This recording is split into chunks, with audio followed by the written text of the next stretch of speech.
Okay, cool. Okay, let's roll. Get ready, people. We're gonna go. Today on ADHDers, we got one hell of a time for you. Coming up soon, there is one thing you can always remember. You are the master of your own universe. You are the master of your own mind. So come, let us rise together to become the great ultra community of ADHDers. Hello, my lovely neurodiverse home dogs. How are you all? I hope you are Hello. excited because we've got a little creativity magician with us, Mx.Domestic or Mx.Domestic. We are so glad to have you here. Um, you've got so many insights.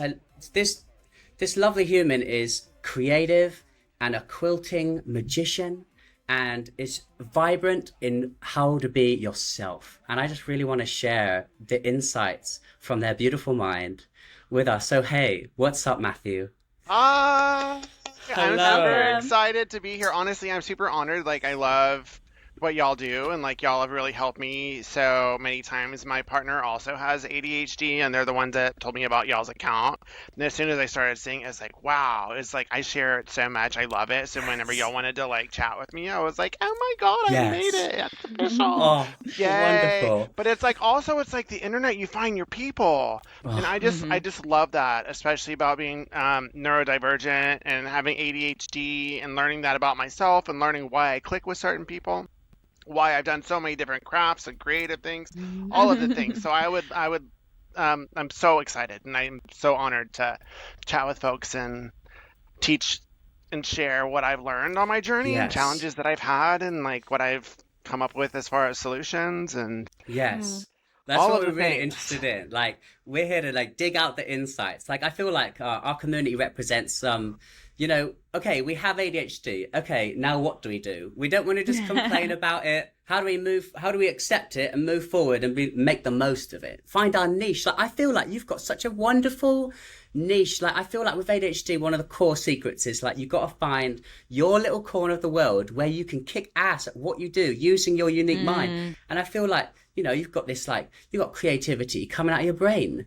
That part. Yeah, I've been lucky and I didn't know. Like I kind of knew, but didn't know until like right before the pandemic and then it all like went to poop and things weren't working and strategies and like couldn't Yeah. mask any of it and wow, did I learn a lot about myself during that and everything started to make sense the more that I learned and the creative journey that I used to think was serendipitous was me really going from hyperfocus to hyperfocus. And luckily, I found a niche when social media blew up that there's so many different crafts that like I can explore. And of course, I'll become an expert before I move on to the next one and I get to build a business around it. And it's like I've created an inclusive community that gets my Mm. vibe. And it's been beautiful, the support that I've received I from it. feel like So what at the moment is kind of like how would you describe your main creative endeavors and your main like business at the yeah. moment? Yeah, so the business of Mixed Domestic,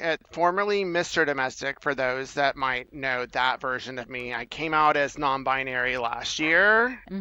Congratulations. Thank Yeah, you. congrats. Yeah, it was this learning and self-discovery of finding out who I am and having no alternative other than to explore my authentic self as I was trying to pick up the pieces of what fell apart because of the pandemic. And that was a lot of us that are neurodivergent, regardless of where you are in the neurodiverse universe. We all fell apart. Everything that we had figured out and all of the strategies that we had done, whoever you are, wow, they didn't work anymore. And so, as I was getting lost in all of the things going on inside of my head, I had no choice but to learn to see myself again because I also have PTSD and that was happening all over them. I was like not present in my brain for a while. It was pretty wild. I had to find my authentic self. That was the only way that I could get out of the limbo that I was in. And one of the first things was discovering that, yeah, I'm non-binary. And I shared it with everyone without thinking about the repercussions and just did it. And it was wonderful.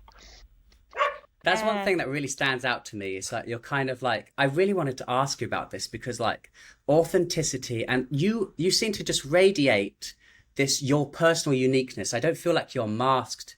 And I wanted to know like how you learnt is it confidence that you had, or how did you grow your capacity to express your unique self? Because that's something a lot of us ADHDs struggle with.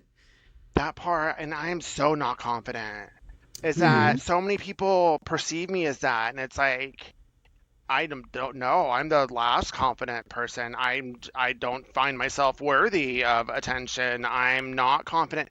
But one of my longest hyper focused situations has been communication. I did speech and Mm. debate in middle school. It's like I vied with speech and debate in theater, and like I found my people Toastmasters. there. And then I did that in high school, and then I got my undergrad in speech and theater, and then my first master's was in communication, and then I've been in sales for 20 years. It's like I've just had to develop that skill. And so I did on camera work. I did like all of it. It was just all to where one thing that I know that I'm good at is getting up in front of people and chatting. And Mm. throughout those decades, 'cause I'm 47, those decades of doing it, I learned because it's like I'm perpetually taking feedback and assimilating it, all of us are, into our lives. And it's like, okay, this world doesn't work for me. Give me feedback and I'll fix it. I'll do what I need to do. I'll tweak it. In that, I learned that the best way to communicate, the way that the most people will receive the information, is if you just let down your guard and you're authentic. And it's been Mm-hmm. decades of training. I used to be super polished and like have the wall up and I've got to be this way as a speaker. No, I learned that's not the best way to communicate, so I just let it all go. And Mm.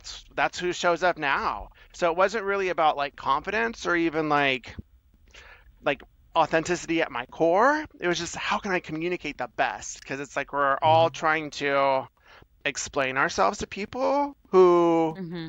don't get us. And I didn't realize that that's what was actually happening. I thought it was just a me thing, but it was a brain thing. And other people have different kinds of brains, so they didn't get my brain. Is that I was always just trying to get people to understand me and how to communicate the best. So that was my pursuit.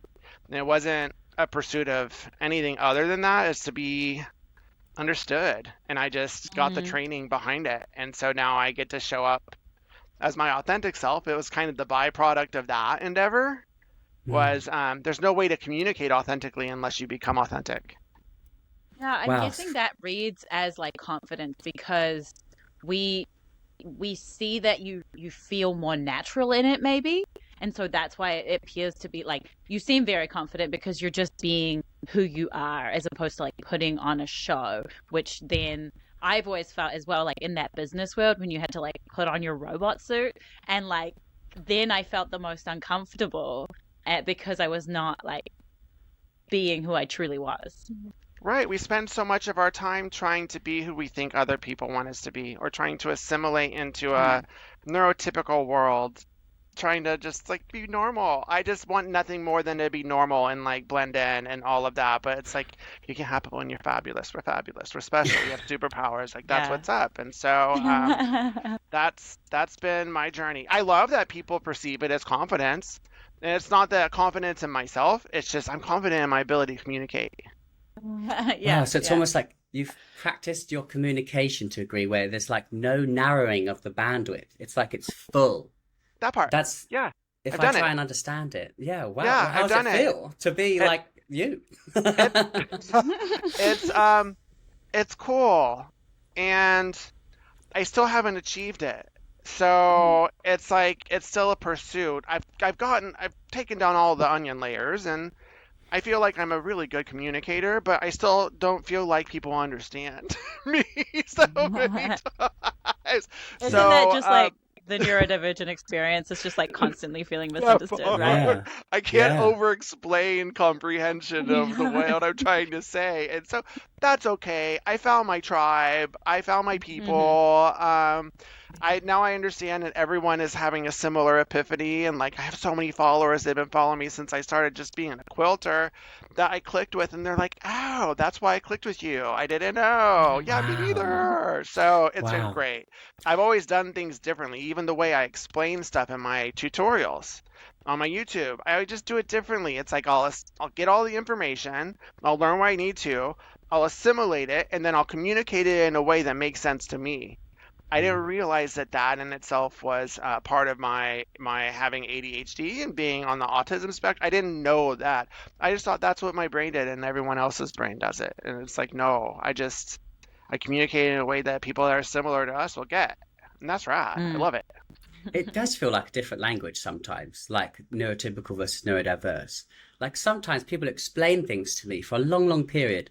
I have no idea what they mean until I do what you did, absorb from lots of sources, and then I'd like translate it into my own brain, you know? It's like a That flow chart Yeah. or something. that's what we're doing, and it's not that we're like deficient. It's just that we are extraordinary. And for us to understand something that is authentic to our core, because I think that's at the core of everyone who's neurodivergent, is we have to be authentic because the world doesn't make sense when it's not authentic. And Mm. that's that's the challenge for me in understanding is there's so much artifice out there.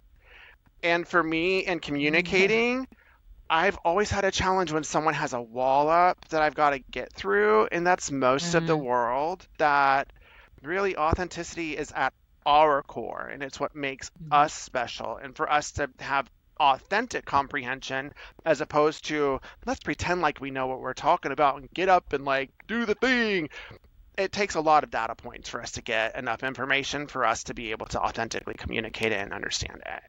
And I think Mm. that's a great thing for us. And it's really sad that neurotypical people don't do that because they're talking out their butt a lot of the Oh yeah. times. Or is And something. it would be much more pleasurable to take the time to get the data points to actually know what you're talking about. Wow. It's true. I totally know what you mean. I'm so glad we can relate. Like, thank goodness we are finding our tribe. I also feel like when you have your tribe, you know, like of people that think similarly to you, you definitely don't feel so alone. And I feel like you can be more yourself. And that's such a core part of healing, I feel like, or like moving forward with neurodiversity is to find, I don't know, find people that get you and love you for who you are. I feel like that just like, Mm. I don't know, makes me feel more at home or something. Like I feel like I can be more authentic around them. So not It judgmental. makes me feel not flawed. It makes me feel not alone. That's been the through line. I thought a lot of my feeling alone in my life had to do with my queerness or my gender, just that. But it's like even in queer spaces, I still would feel alone. I didn't realize that that loneliness was a component of me having ADHD and being neurodivergent. I didn't know that. Mhm. It's like we're for so long. I mean, like uh, tried to like, euthanize people who are neurodivergent and on the spectrum, et cetera. That was a big part of human history. And now it's like we're out there, and whether we were shamed or told to be quiet or the things that we need to do in order to thrive, like stimming, et cetera, we were deterred from doing that when we were reared. We weren't able to find each other until the advent of the internet.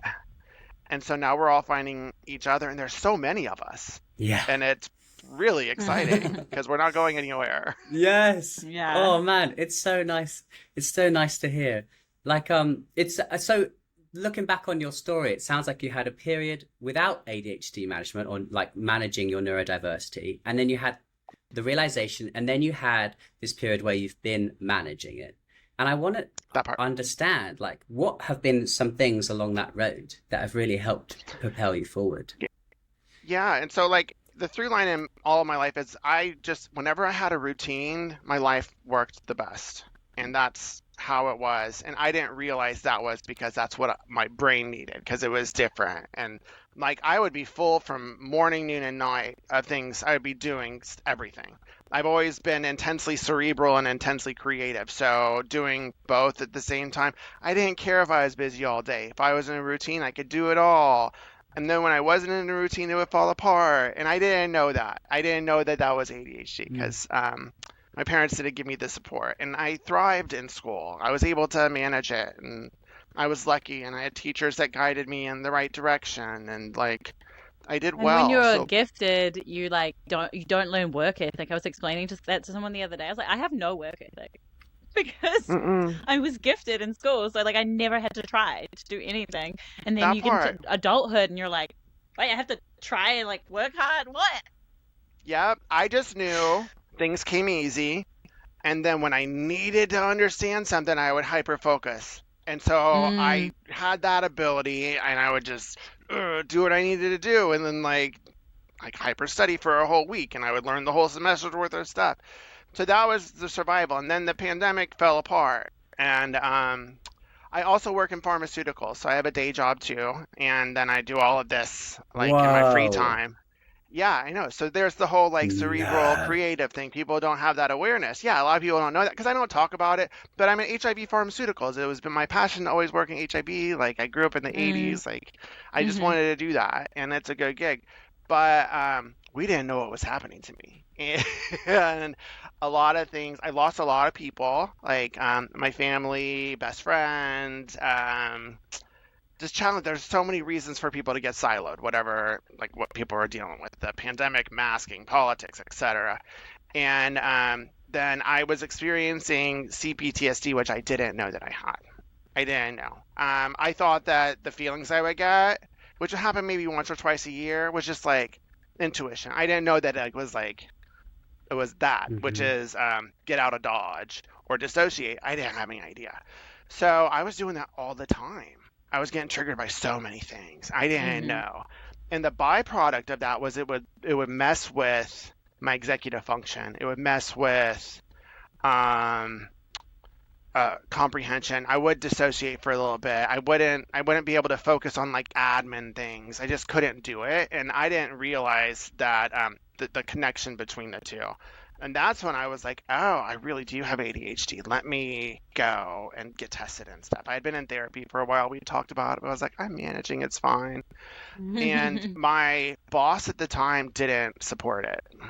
She didn't believe it. She didn't think that ADHD was mm, real.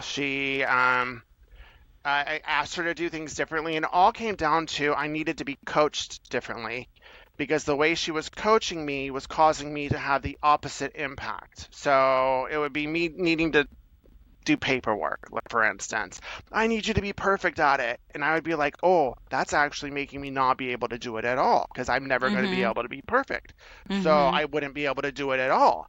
And like it was a year and a half of having these conversations to Wow. where we would be on the phone, because I'm in the field a lot, be on the phone and I would like get triggered then as I was talking to her about this. I would dissociate, I would start bawling asking her to get off the phone and she wouldn't let me get off the phone. And then that would extend my period of dissociation to where like I was dissociated for a whole month and had to go on disability. And all the while I was asking for accommodations for my ADHD and my company didn't give them to me.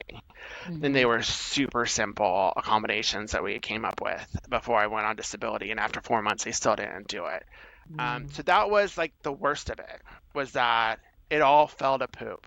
And I couldn't do admin. I actually forgot how to craft for a little bit. Mm. oh, I would sit at my sewing machine. Like this is my therapy also. It's like crafting and mm, quilting and crocheting. I couldn't do it. I would sit at my sewing machine. I don't know what to do. I don't know how to do it. And that was at like the height of my business and I had brand deals and all of that kind of stuff.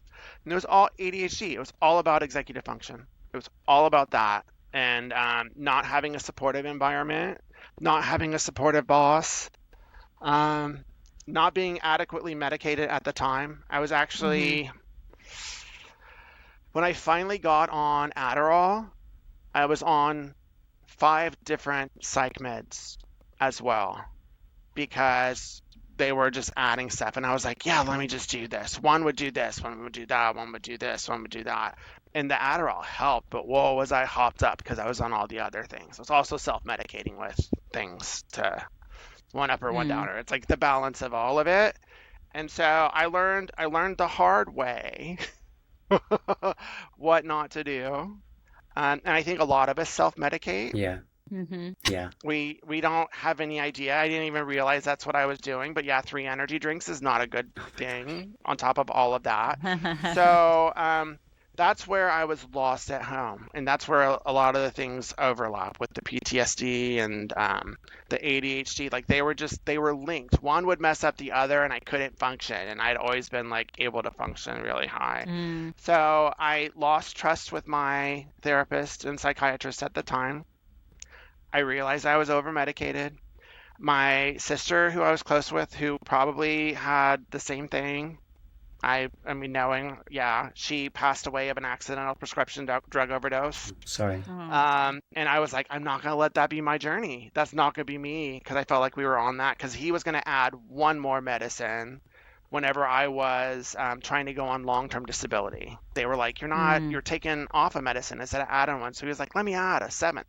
I was like, nah, let me do this and get control. So I gradually stopped taking my meds. Luckily, I'm in pharmaceuticals, so I kind of understood what to do. And I got down to where I was on like baseline Adderall and then like an antidepressant. And I felt in my skin again, to where I found a new psychiatrist and a new therapist to help me. And my psychiatrist was like, yeah, you did the right thing. Wow. And I was like, wow, I did. Thank you. Because I didn't have any validation. It's just trust our gut. We need to trust our gut. We need to know. And, medicine's not for everyone. But I was like, I didn't know, because none of my other strategies were working. But now I'm on the right meds. And it took a while for me to trust wanting to be on meds again, because I got off all of them and was like, I want to know what my body feels like. And I was like, oh, yeah, I don't want to do anything. I can't focus on what I need to focus on. Like, I'm sitting at home. I also have depression. So, like, I'm on an anti-depressant, and then I'm on Focalin now, which it isn't as edgy, and it just works for me, and it's low dose at Isn't it both. also the one that like helps your hair? No. No, Modafinil? I'm on that one too. Thank you. Thank you. I was swiping my hair. But it was trusting my gut and being in a supportive environment. Luckily, when I was in the throes of the worst of my mental health, which was pretty bad, I actually attempted suicide a little over a year ago, because I was so lost. And I'm open about that. But while I was at my worst, I got an email from an old friend who had this position at a new job that was also an HIB company. And she knew what was happening, and she was supportive. And I showed up in the throes of it, and she was patient, understanding as she could be. And she respected my simple accommodations. One was to be let off the phone when I need to get off the phone. Knowing that I'll come back whenever I am no longer dysregulated. And then the other one was to give me feedback in writing, and we can talk about it 2 days later. That was it. That's all I asked for. Those two simple things would have kept me from spiraling. But I was not in a supportive environment at the time. And being in a supportive environment where they understood accommodations, wow. Yeah. It's such a common story though, right? Like, especially in America, it seems that people are just like, the number of times I hear, like, I don't want to tell my boss I have ADHD because I might get fired. And I'm like, that's illegal, first of all. It's a disability and they cannot fire you. But like in America, they apparently will like find other ways to basically fire you, to be like, oh, well, you're just not meeting these other criteria. And that's what they did with me. I was in a room talking to lawyers, which caused me to have my final break, which just split it all open. And I had an answer for everything, but they found all of these other things instead of just giving me accommodations. And I was like, hey, do y'all have an awareness that everything we're talking about is a symptom of my disability, that this is protected by the American Disabilities Act, that I've asked for accommodations and you haven't provided them? You're saying as a lawyer you support the company not doing that for me? And they were like, oh, Nice. I had no idea. I'm sorry. This interview's over. We're no longer investigating you. We're going to be done. But that cracked my brain, because it was just too much at that point, to where I had no choice but to go on disability. I wasn't in my body anymore. But having that awareness as someone that has a disability that's protected, especially in America, I'm not sure where other places are, but yeah, you are legally obligated to receive accommodations for having ADHD. And so many people don't realize that. Yeah, they can't fire you for it. They can't. And for anyone who's listening who is an employer, if you provide us those accommodations, we're going to be the best employee you've ever had. We're going to. We just need things to be a little different. It's not a big deal. It just means you have to show up present, and you have to show up like conscious, and you have to help us. But whoa, if we can thrive, we're going to blow everyone out of the water. It's just what's going to happen. Well, it sounds like you have you've said so much there, and there's so much I could talk about. But I think that there's a lot of ADHDers that, you know, get triggered into an emotion and don't know how to regulate their body. And it sounds like you've grown this awareness of your feeling inside your body. You know when you're in your body and not. And so, like, how was that journey for you? And how did you learn to regulate? That was been really hard. I feel you. Because in the journey of healing, which it blows my mind where I am a year later. It blows my mind that, like, I'm doing the best I've ever done in my life. I feel the best. I'm the most grounded. It was me realizing no one else is going to be able to do it for me. For the longest time, I was expecting other people. I just was like, I need someone to step in. I need someone to help. There were times I was dysregulated on the internet when I would like, it was like, I don't do this anymore. But it's like I would say, this happened. This is what we do. This happened to me. I didn't like it. Hoping that people would come in and want to help me with that, but it would create a storm and they didn't want to help, and it would get bigger, and I would just regulate. And then I blew up my sewing crafting business for a little bit, doing that a little bit too much, not knowing what was happening. I realized no one's going to come in and save me. No one will. I had a handful of people that remained, because it was like 2-3 years where it was just gradually getting worse and worse. Wow, they're my heroes. They're my heroes. They are my little living angels. But it was realizing I had to do it myself, that I can't put myself in situations where I'm potentially going to dysregulate. I can't. Like, for instance, I'm a social justice warrior. My spouse is Black. Like, one of the things I started stepping up for anti-racism, etc., realizing that I wasn't doing it and started seeing things. And I wasn't taking care of myself in that. And I was like, I can just handle it. I got to use my privilege. I'll take it. Come on, be mean to me. It's fine. But I got to take care of myself first before I do that. So I can't get up and speak things. I can't poke the bear anymore. I've changed the way that I communicate about important issues. Instead of being the talking head that like pokes the bear, that's virtue signaling really to people that are like-minded. I use my personal stories and my vulnerability and my empathy, and I bring people in instead.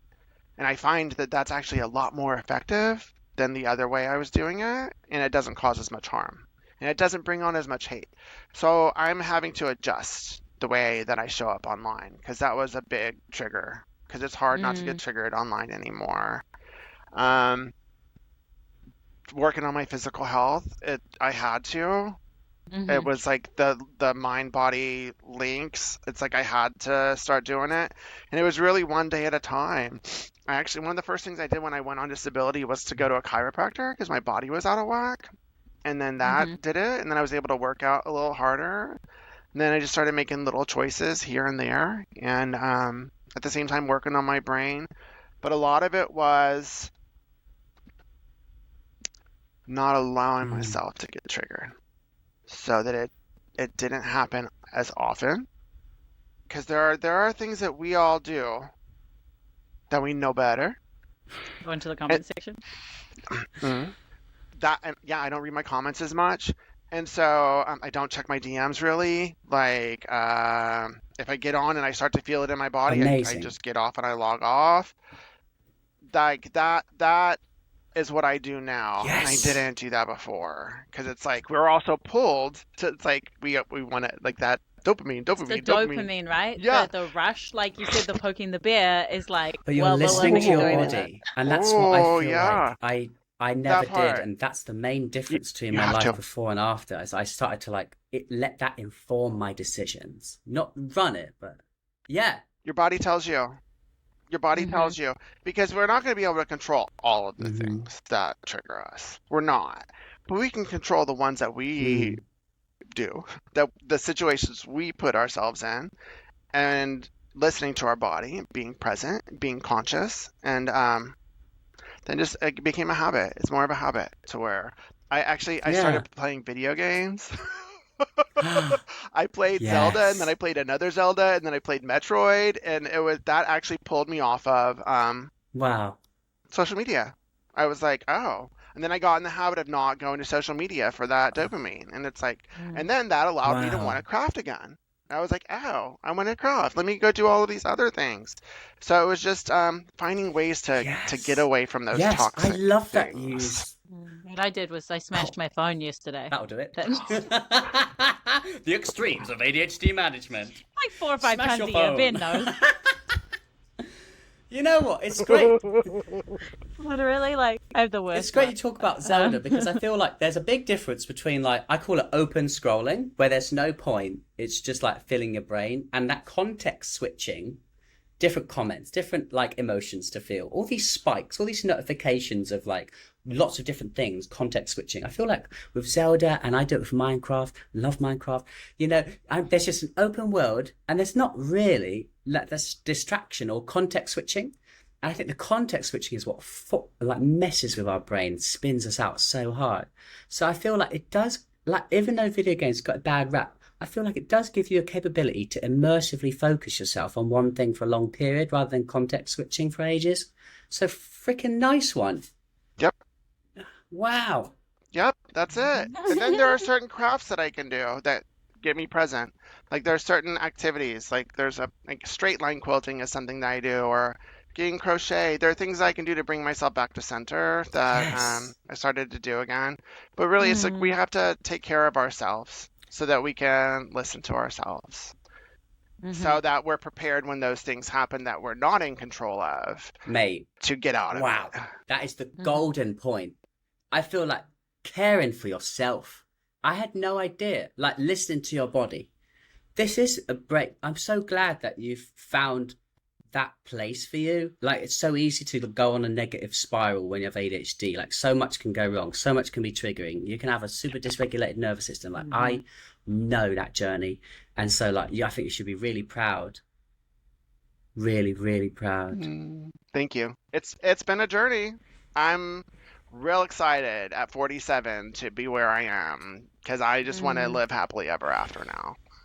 That's it. I want nothing more than to have a house on some land with some animals and a farm and like I don't need It's like a people so goat. much. Like I want to and crafts and be with my daughter and my spouse and that sounds Mm. lovely. As long as there's Wi-Fi. It's a whole new world. So you've been you've been really open about your struggles with depression and like you said your suicide attempt. And you've shared this all online. Do you think that sharing your experience has helped you to some extent? Yeah, sure. Um it's allowed me to heal Mm. the way that I do it now. Mm-hmm. And something that I learned, and it was advice that my assistant, she's my trainer, she's my family, she's my friend, she's my everything now. Her name's Brittany. Hi, Brittany, if you hear this. But she heard from, it was from Elise Myers online, said that she doesn't share a story until she's on the other side of it. Mm. And I was sharing in real time. And I discovered that when I shared in real time and I came to the camera to film myself to share that I was struggling with something today, that I would get trapped in that emotion. Because then you have to deal with the comments and people responding and going back and checking, and it didn't allow me to process through it. So I would just, if I was angry and I showed up angry and I filmed angry and I posted angry and I responded to the anger, then I'd be angry and I couldn't move to the next emotion.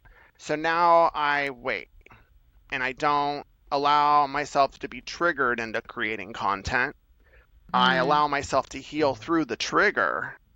And then if I decide that's something I want to share, then I'll share it once I'm on the healing journey, because then I get Mm-hmm. trapped in the healing Wow. instead of getting Mm-hmm. trapped in the trigger.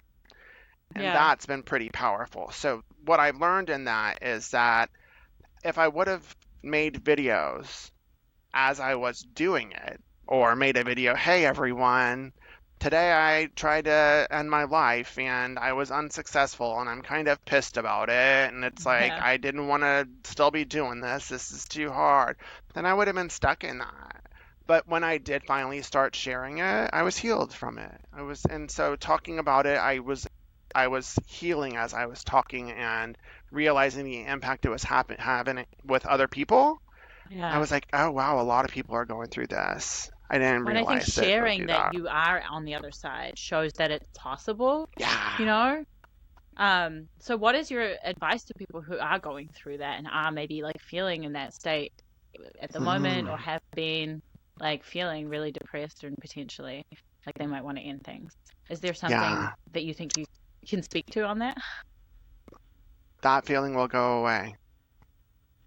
Life is really beautiful. It's such a special, amazing thing that we get to do to experience life, especially if we're neurodivergent, have ADHD. It's harder to navigate a Mm. planet that just doesn't make sense. Mm-hmm. But there are other people that are out there that it does make sense to, and that Mm-hmm. will get you. And they're online, and come find me. Hey, we're right here. But it's the best thing I did for myself was to take it all under my own control and to stop thinking someone's gonna pull me out of it. And I had to find a reason to live, and it was my kid. And then over time through healing, my reason for living became myself. I want to live for me. I've never wanted to live for me, never in my life. And up until recently, I've started to want to live for myself. Mm. Wow, is that a great amount of self-love that I didn't know was possible. And had I been successful in my attempt, I would have gotten to experience self-love that I do now. And it's a year past when I tried to, which is wild. It feels like a decade. Yeah. And it was just one day at a time saying, let me get through today. Let me do one less thing that's making my life harder. What can I control in this situation? What can I do for myself? And I would do that. And then I would look to the people who were supportive as opposed to all of the people that had caused me harm. And there's someone, even if it's someone on the internet, even if it's us, Yeah. even if it's us, there's someone that we don't have to be so immersed in the negative for the Mm-hmm. human existence. We can be immersed in the collective healing. And I don't think that many of us are doing the collective healing post the pandemic. It messed up all of us, whether you're neurodivergent or not. And everyone is trapped in that anger and confusion and being lost and overwhelmed instead of, hey, Hmm. we're all fried right now. Why don't we all heal from this? So Mm. I started seeking out the healers, and y'all were one of them. And y'all helped me through it, and y'all helped me see Oh. myself. And I'm grateful for that, because if I wasn't able to find it online, because I wasn't finding it in the real world, Mm-hmm. I don't know. We're so glad to have you I don't here. know.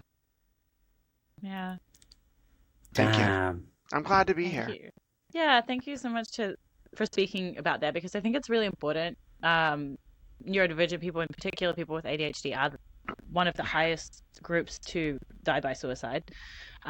Just because, yeah, we do experience, like, the world is harder for us a lot of the time. And yeah, just remembering, I love that you were like, the first thing was my daughter, because I think that's okay. If it has to be something outside of yourself before you can love with yourself, if that keeps you holding on,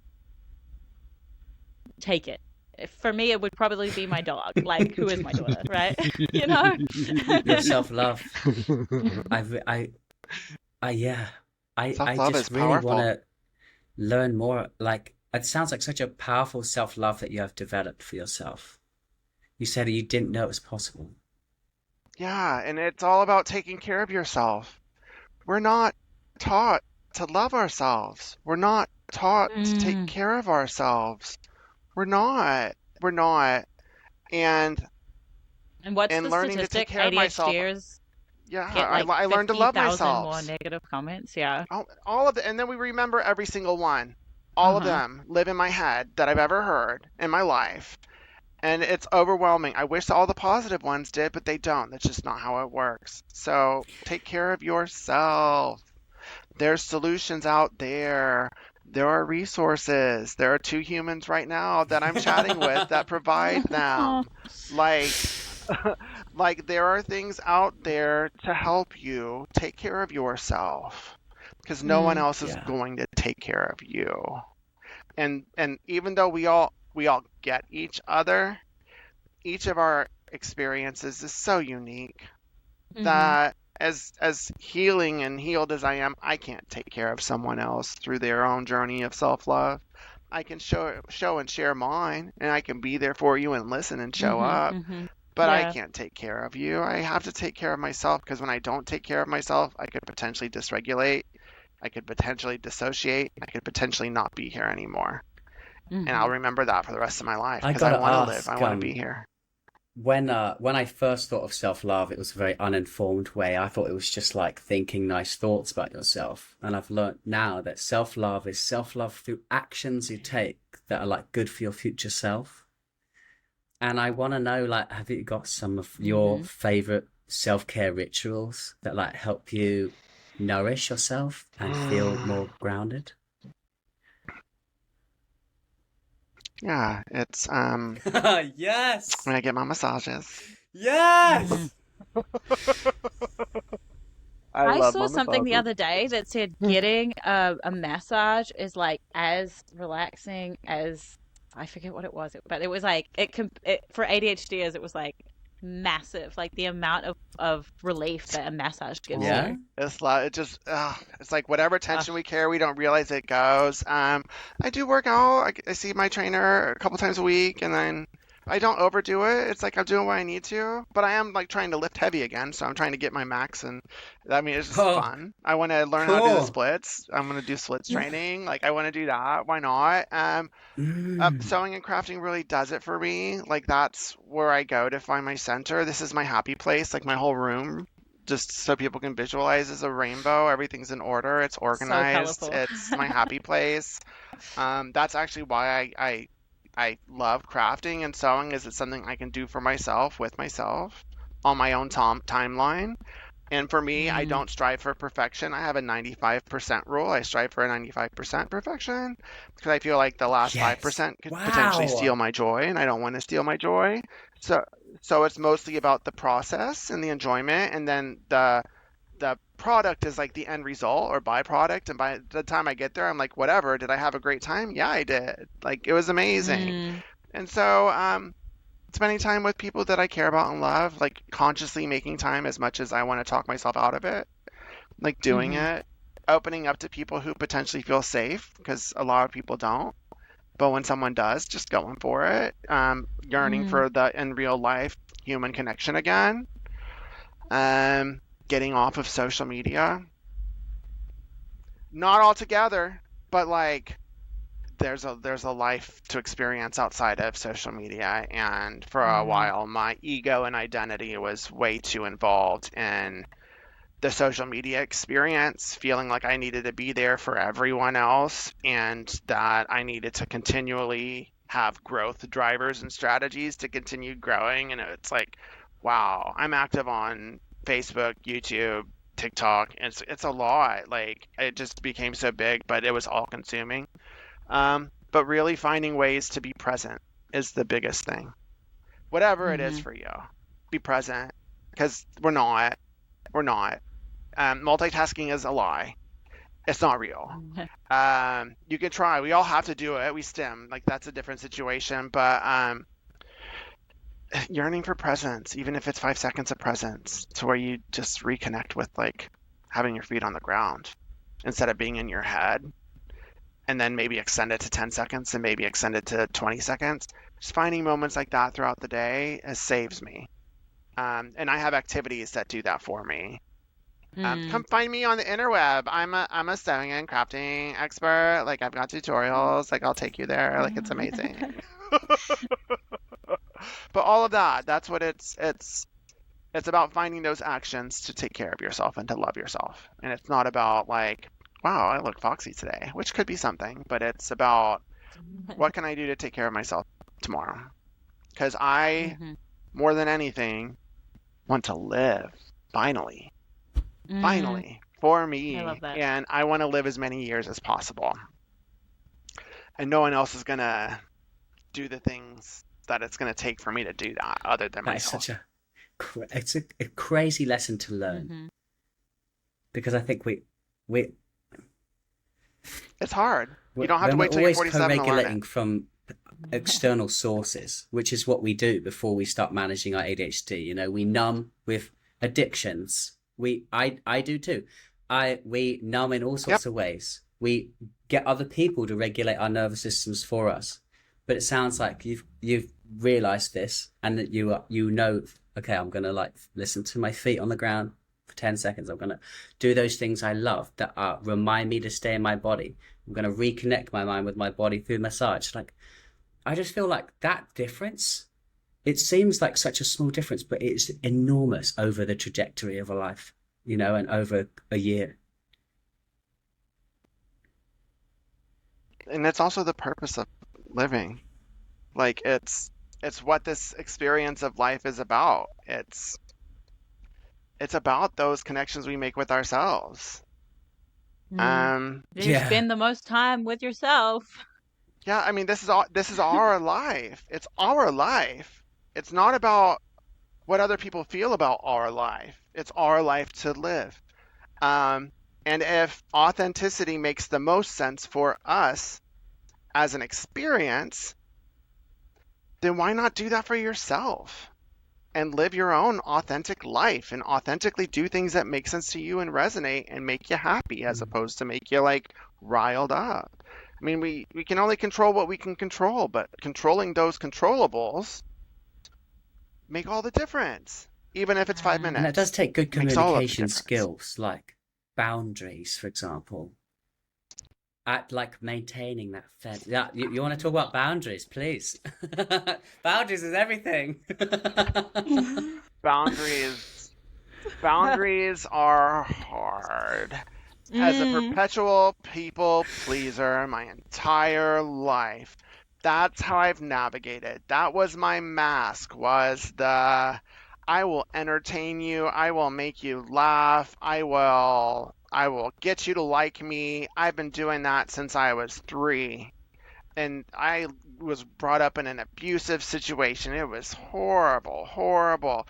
But I just, in my mind, thought if I could get you to like me, if I could make you laugh, then maybe you won't do the bad things to me. And I carried Mm. that my entire life. Wow, it was exhausting until I couldn't do it anymore because of the pandemic. And I just couldn't. That all shattered. And the authentic version is so much better. It's so much more awesome. It's very, very vulnerable and uncomfortable. Like Mm. it's scary. It's really scary.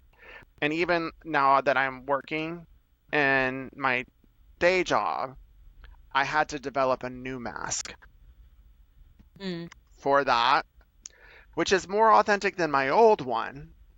But it's like I can't just show up and like I just can't show up and I've gotta have the smile. I'm in sales. I gotta do all of that. But wow, it's more authentic. And then the rest of the time, like right now, it's like, yeah, just to show up as yourself.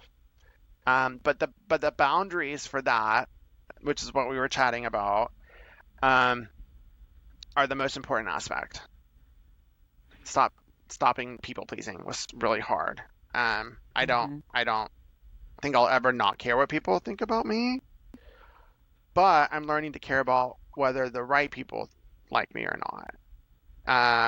And I've learned enough about like developing friendships, what they're going to turn into, and whether it's like, do you expect me to be this version of myself, or are you really interested in me? And so I've just been very careful. I have a handful of people that are in my world, and it's really small and it's really isolated. Saying no to things, I used to say yes to everything.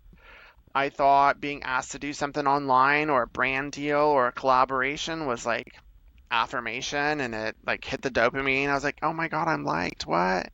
But then I was overburdened with brand deals and I didn't get to enjoy any of them. And I said yes to Mm. everything. And I did free things out the wazoo because I was like, oh my gosh, I'll do that for you. I'll do that for you. I'll do that for you. Sure, sure, sure.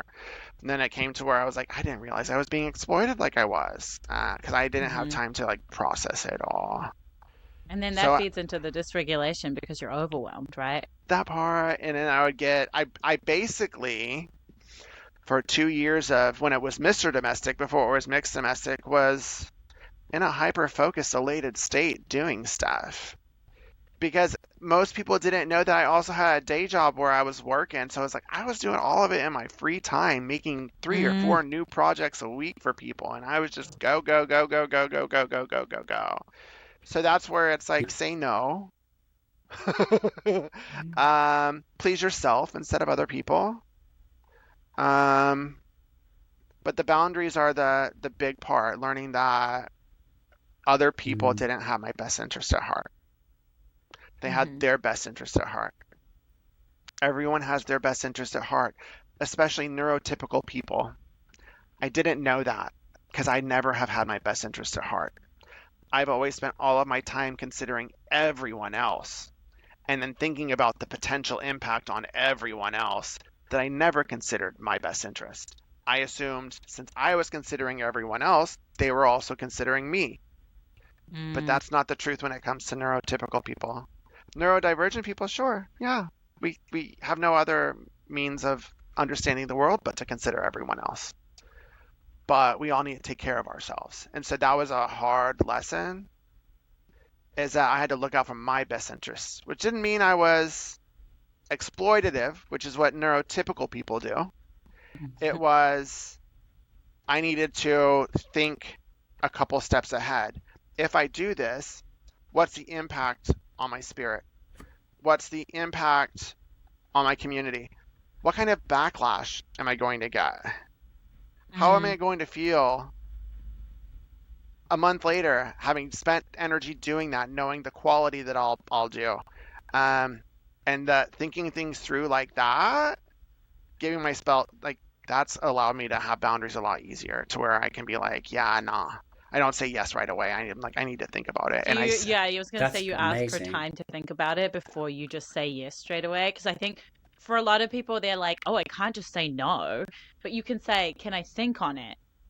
And that's not an immediate no, right? And then it's a lot easier to deliver the no. that part, that part. And no is a full sentence. Shonda Rhimes Yeah. said that. No is a complete sentence. Unfortunately, that's not going to work for me with what I'm doing right now. Thanks so much for thinking about Mm. me. I really appreciate it. I'm not being a rude person. I mean, it's just like, yeah, that's not going to work with me. It's not in alignment with I what my like core it. strategies are right Got now. lots. Like, there's so many ways that you can say that, but you're not going to be able to realize that you need to say no. And it's not, Yeah. it shouldn't upset the other person. And if it Amazing. does, thank God you said Solid no, gold advice. Wow. right? You got some zingers. Yeah, that part. um, I so I've got so many more questions, but I want to ask you this before it's too late. Okay, so you have a full-time job and then you do all your MX domestic stuff, mixed domestic, sorry, and you do YouTube. Yep, You do what, TikTok as well these days, or just Instagram? I do. I do. Well, it's like Yeah, I can't focus on every social media yeah. platform at a high level. I can't. So it was Hmm. TikTok until I got tired of the algorithm. And it's like things changed, but when it was easier to grow over there, and when I first got over there and I was like angry at the world and it was like real exciting to have a younger perspective because that's what was over there. I was like, oh, I was mad at Instagram because some stuff went down on Instagram and I didn't like it. They were causing me harm. But then now Okay. I moved back Instagram. Mm. I'm back to Instagram, focusing on that. Mm. I have a team that handles my Facebook. Um, and that one's grown Wow. over 200,000, which I'm like, what? Okay, that's So, Facebook. Interesting. Great. I love it. But yeah, but now it's like I feel like Instagram's good, that I want to get back into YouTube. So I'm gonna do one at a time. It's like I can move my hyper focus because each one has a different value proposition. And so the content needs to be a little different, and then the demographics a little different.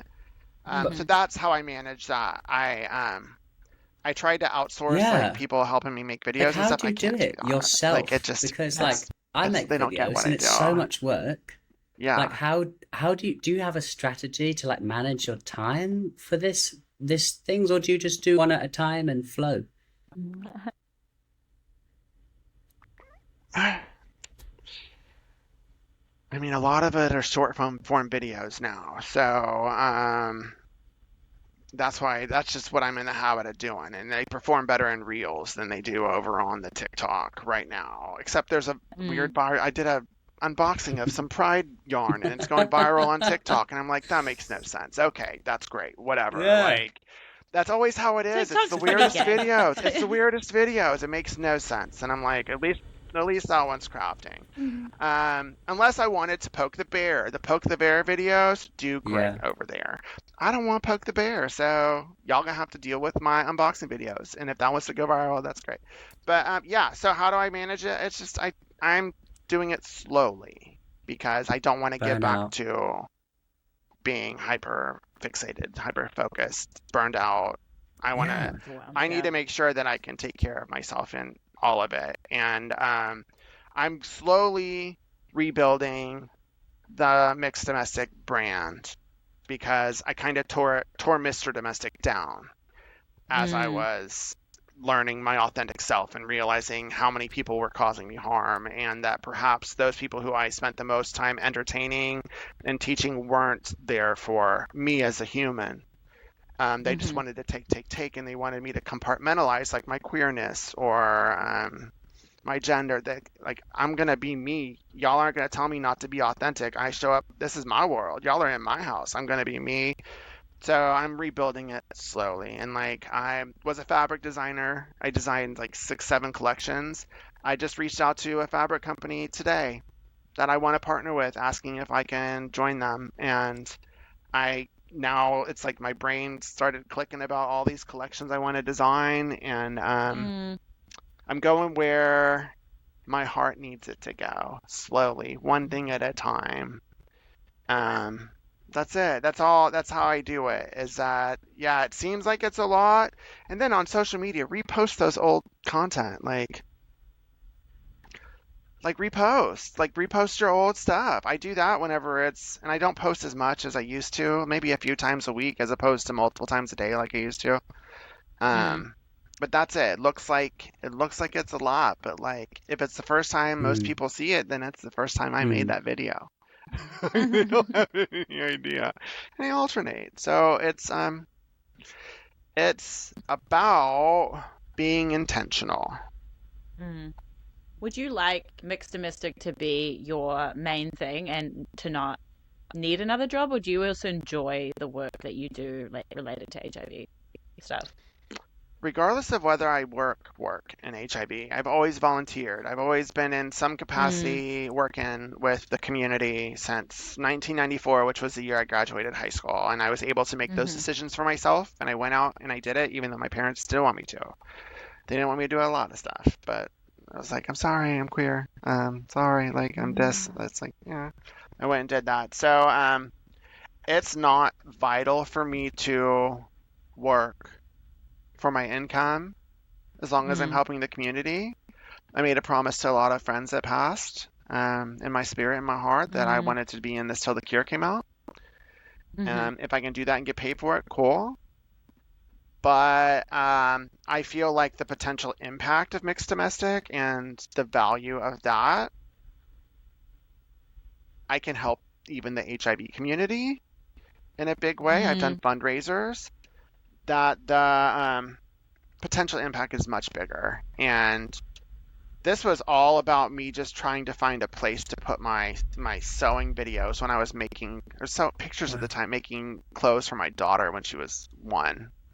And then the social media gods thought I was cool and descended upon me, and then it just kept growing and growing and growing. It was never a thing, but wow, is it a beautiful thing that I've created, that it would be cool to, now that I'm healing, never be healed, to see what I can really do with this.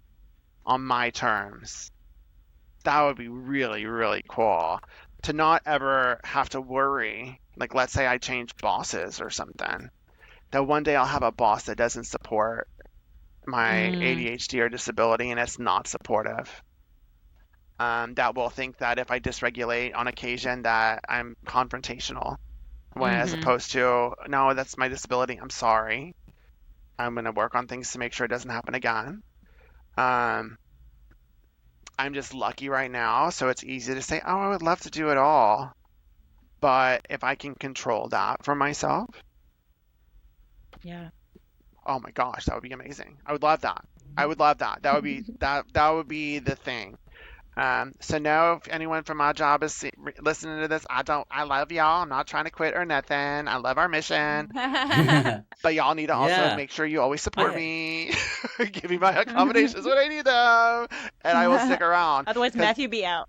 that part, because the last thing I'm ever going to do is risk my mental health again, and risk my Mhm. life, and risk my daughter having a dad, and risk being able to enjoy this thing that we're all doing, when most of my life has not been that. I'm not going to risk that again. I'm so Not glad you could for be a real dollar. No, with I'm not us going to do that. Mhm. and open and vulnerable, like wonderfully vulnerable. I love the way you talk so openly about your like emotional dysregulation, that is such a part of like in my life, CPTSD and ADHD. It inspires me to see you talk about it so openly, and I'll endeavor to do that more on this podcast. You've shared so many great insights. I'm so glad, to have you come and share with our community. And where can people find you if they want to follow along on your journey?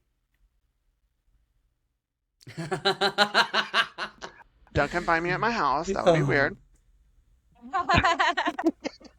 But yeah, I'm everywhere on the interweb. Uh, I'm mixed domestic, so it's MX, and then domestic is the brand of me, the sewing and crafting situation. But of course, I don't just do that. I'm on Instagram. I'm on TikTok. I have YouTube tutorials. I have Facebook, and each one is a different experience. I have a Facebook group that's cool. You can go to mixdomestic.com. That's my website. I have a sewing school, Sew You, sew-u.com. Mm. You Oh, can it's Google me. wonderful. But I'm on the interweb. I try the threads thing, but it's I never understood Twitter. Like just saying, I just didn't get it, and so I don't get threads. I'm grateful that like it allowed our Instagram followers to just come over, but I don't know that I'm ever going to get that. Like, cause I always super share in my captions and stuff everywhere else, so I don't need this other place to go put my captions because that's what it seems like it's for. It's awesome. Uh, that's all the places you can find me until the new social media platforms come out, and then find me there because I'll be there. Because that was also part of why I got on Instagram originally. I thought it was just a place where people put their Facebook photos, and I thought it was weird. But then whenever Helena, my daughter, was born, I was like, I'm not going to be one of those parents that doesn't understand the internet. Because sadly, some of the scary people that found me as a child found me on the internet, and I had parents that weren't paying Mm. attention. And so I will always try to figure out the social media. I'll be 90 trying to figure out whatever the new version is. It's like I gotta do it for my great grandkids.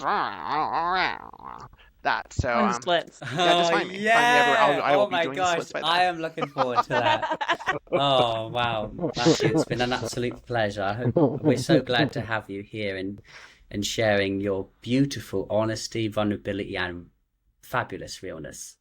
Um, so thank you so much. And Mhm. to, Thank you for having me. This was really a great chat, and Yeah. it just goes to show how vulnerable we can be together Mhm. as neurodivergent people, people who have ADHD. Um, we're special. We're not flawed. Mm. We're extraordinary. We're magical unicorns that deserve a field to flourish and and just see each other and be like, yeah, I see that horn on your head. You're pretty awesome. Thank you. Because it's allowed me to feel safe to share all of this in Yeah. a super vulnerable way, knowing that it won't be judged in this community, that it'll be received well. So thanks for That's really creating lovely that to environment hear. for me. I appreciate it. And for all you I'm so glad we ADHD could be listeners that. that would like Yeah. some more ADHD resources, we run our ADHDoers.com has endless ebooks. It's pay as you feel. We're just a bunch of ADHDers who want the best for all other ADHDers that want the help to like move forward with their lives. So go there, ADHDoers.com, and thanks so much, Mx.Domestic, for joining us. It's been great. Awesome. See you later, everyone. Thanks for having me. Yeah. Love you. Bye, bye, bye, bye, bye.